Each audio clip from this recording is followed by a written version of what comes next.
Bueno, estamos con los doctores Jorge Avendaño y con Ronald Gamarra, procurador de la República. Antes de entrar al tema específico por que los habíamos invitado, quisiera escuchar, deben haber ustedes tenido una rápida lectura, o si no una rápida lectura, por lo menos han también escuchado, igual que yo, la sentencia del Tribunal Constitucional.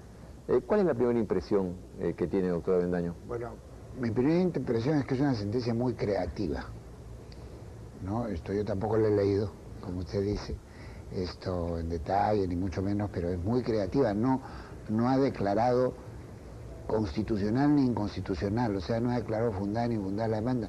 Lo que ha hecho es declarar una interpretación de esos 4 decretos. Uno creo que lo han declarado inconstitucional, pero básicamente esos decretos de ley los ha interpretado el tribunal de tal manera que a partir de ahora todos los jueces y abogados deben entenderlos así. Ya. Con lo cual no se ha creado ese vacío legal que pudo haberse producido de haberse declarado inconstitucional. ¿Y esa es una atribución del Tribunal Constitucional? Sí. O sea, el Tribunal Constitucional no solamente está para decir esto es constitucional o inconstitucional, sino también puede hacer lo que usted está diciendo. Y a menos que eso lo quiso reducir el fujimorismo.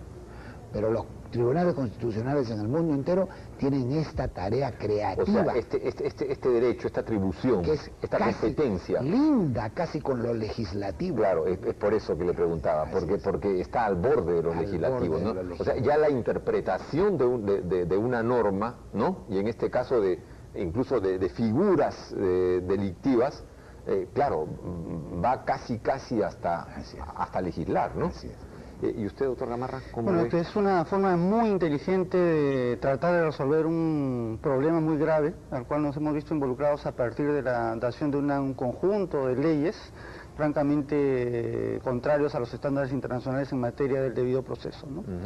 Creo que como lección debemos aprender que hay que combatir a la delincuencia organizada o individual con las normas de la democracia y del debido proceso, ¿no? O sea que la impresión primera que ustedes tienen, con cargo a que le den una lectura tranquila y concienzuda, es positiva. Por supuesto, y además se dice que los miembros del Tribunal Constitucional ejercen la labor del legislador de manera negativa. Yo creo que con esto nos están enseñando que también pueden ser de alguna manera legisladores en sentido positivo, ¿no? Claro, eso es lo que estábamos conversando, ¿no es cierto? Cuando el tribunal interpreta, ya no solamente es en un sentido negativo, sino... Así es, no solo va a decir que esta norma es inconstitucional, sino ahora nos está demostrando a partir de interpretaciones con base académica en Europa, que también es posible ponerle un contenido constitucional a una norma que de buenas a primeras presenta un texto que parecería o es francamente o directamente contrario a la Constitución. Y una cosa, Santiago, perdón si puedo hacer una...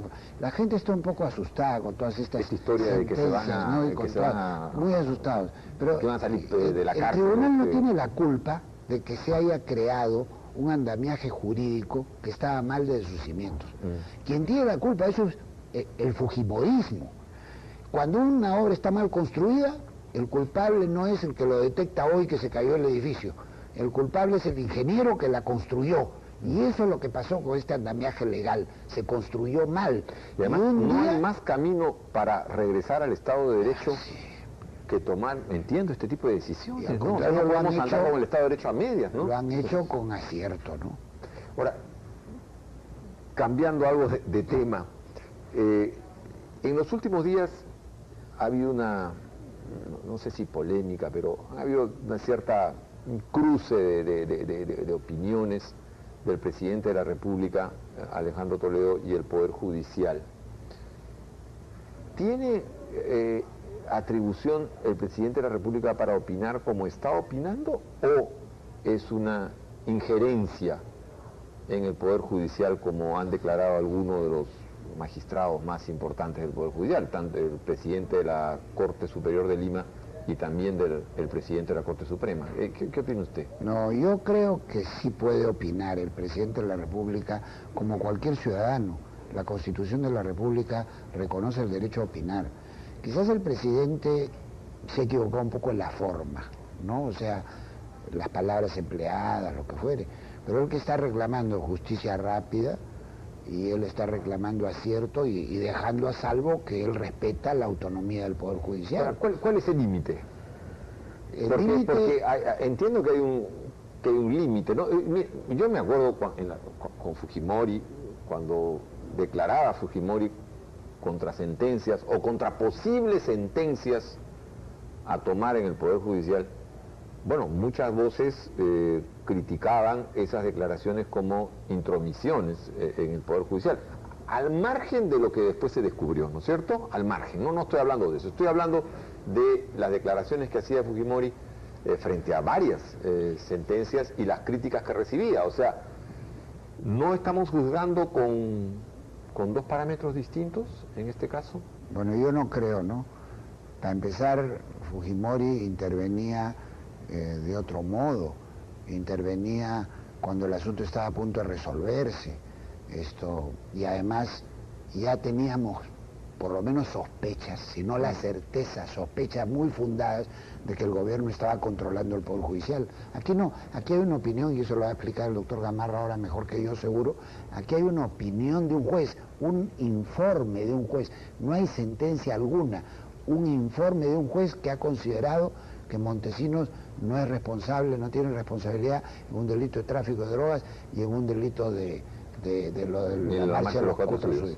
Entonces, él simplemente expresa su desagrado por eso y aprovecha la oportunidad para reclamar mayor celeridad. Ahora, ¿no hay el peligro, doctor Gamarra, que esto se convierta en una campaña por parte del Ejecutivo? Porque bueno, declarar una vez como sí, que está bien, ¿no? Pero cuando ya son 2, 3, 4 veces... Bueno, yo no veo sinceramente nada de malo en que el Ejecutivo o cualquier persona se pronuncie de manera reiterada, ejerciendo control público sobre los actos jurisdiccionales, ¿no? O sea, eso me parece de lo más natural, de lo más democrático. Una cosa es opinar, criticar o coincidir con determinados fallos o actuaciones judiciales, y otra muy distinta es intervenir, presionar.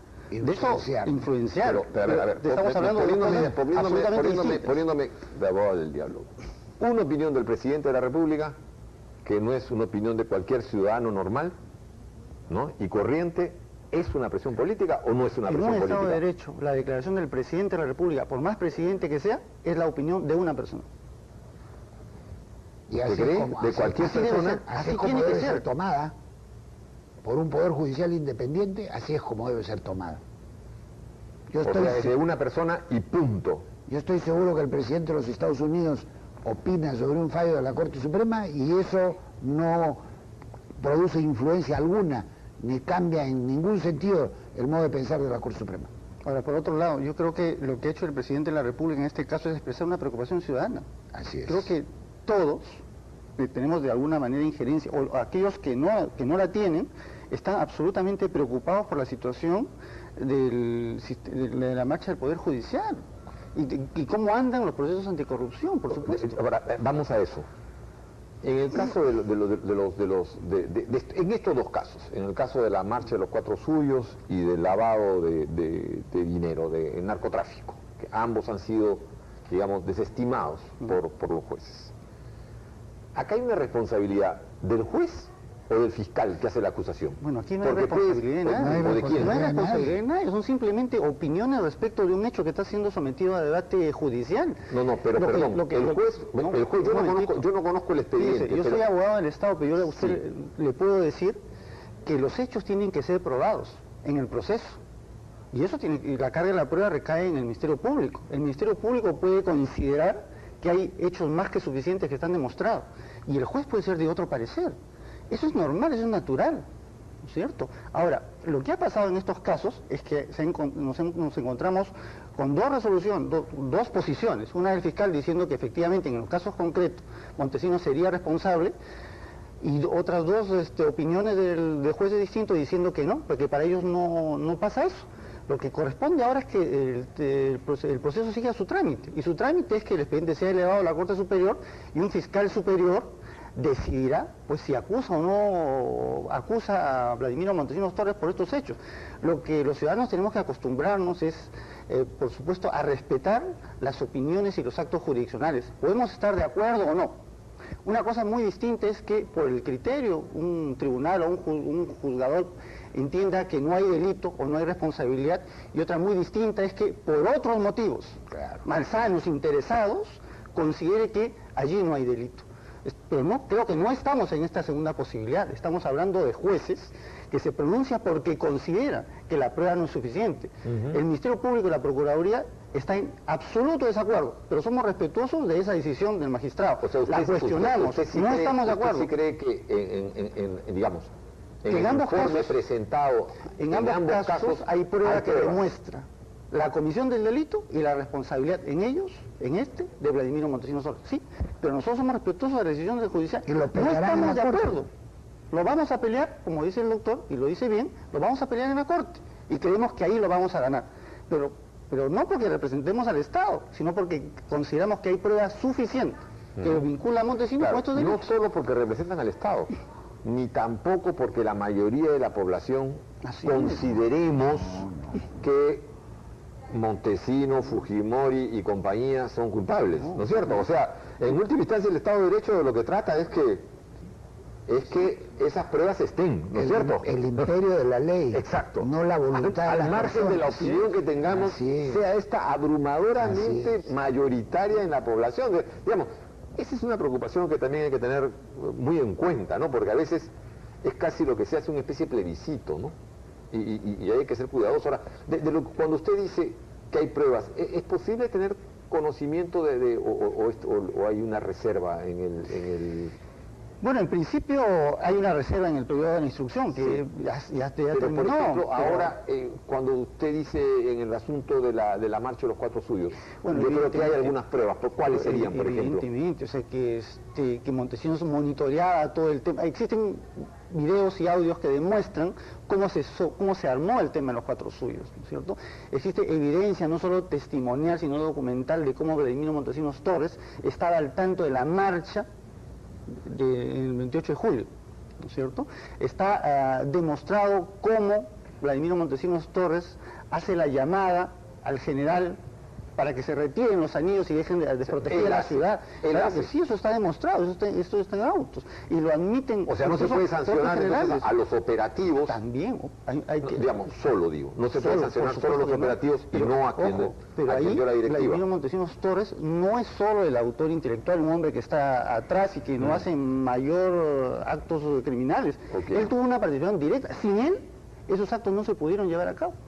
Ahora, doctora Avendaño, una pregunta final, sinceramente es parte de podría ser casi una conferencia, pero apelando a su capacidad de síntesis. El Poder Judicial se ha intentado reformar en la última década, por lo menos en la última década. No, en el último siglo, o antes. Bueno, sí, ya usted seguramente sabrá muchísimo mejor que yo. Desde fuera, desde dentro, han habido varias estrategias de reforma del Poder Judicial. ¿Cuál cree? ¿Existe una o cómo? ¿Qué opina? ¿Qué cree usted? Yo le, ¿Qué hacer en todo contestar, caso? yo le voy a contestar con una opinión que me dio un experto norteamericano hace aproximadamente 5 años, que había vivido la experiencia de reforma del Poder Judicial en muchas partes del mundo. Me dijo, en ninguna parte que yo conozca, la reforma del Poder Judicial ha nacido del propio Poder Judicial. ¿Esto significa qué? ¿Crear una nueva comisión de...? Bueno, tampoco podemos avasallar al Poder Judicial. Yo creo que al Poder Judicial hay que darle Porque los tampoco ha recursos. funcionado ese mecanismo acá, ¿no? Tampoco. Lamentablemente. No, al contrario. A un costo Al altísimo. contrario. ¿no? A un costo altísimo. ¿no? Yo creo que al Poder Judicial hay que darle los recursos necesarios, hay que darle las leyes necesarias para la reforma y hay que darle el apoyo necesario para colaborar con el propio Poder Judicial. No solo el Poder Judicial, tiene que intervenir la opinión pública, la prensa, los académicos, en fin, mucha gente tiene que intervenir, los políticos, pero el Poder Judicial básicamente respetando su autonomía. Bien, quiero agradecerle a usted, a ambos, al doctor Jorge Avendaño y al doctor Ronald Gamarra por haber estado con nosotros y a ustedes también, por supuesto, muchísimas gracias. Quédense en el especial de las 22 y nosotros nos estamos viendo nuevamente el próximo lunes. Hasta luego.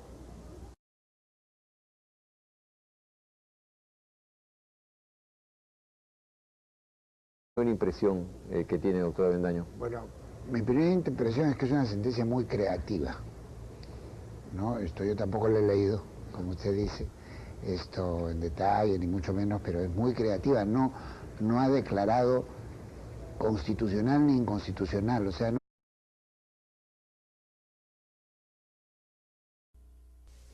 Bueno, estamos con los doctores Jorge Avendaño y con Ronald Gamarra, procurador de la República.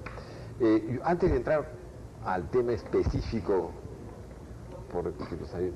que los habíamos invitado, quisiera escuchar, deben haber ustedes tenido una rápida lectura, si no una rápida lectura, por lo menos han también escuchado, igual que yo, la sentencia del Tribunal Constitucional. ¿Cuál es la primera? No ha declarado fundada ni infundada la demanda. Lo que ha hecho es declarar una interpretación de esos 4 decretos. Uno creo que lo han declarado inconstitucional, pero básicamente esos decretos de ley los ha interpretado el tribunal de tal manera que a partir de ahora todos los jueces y abogados deben entenderlos así. Ya. Con lo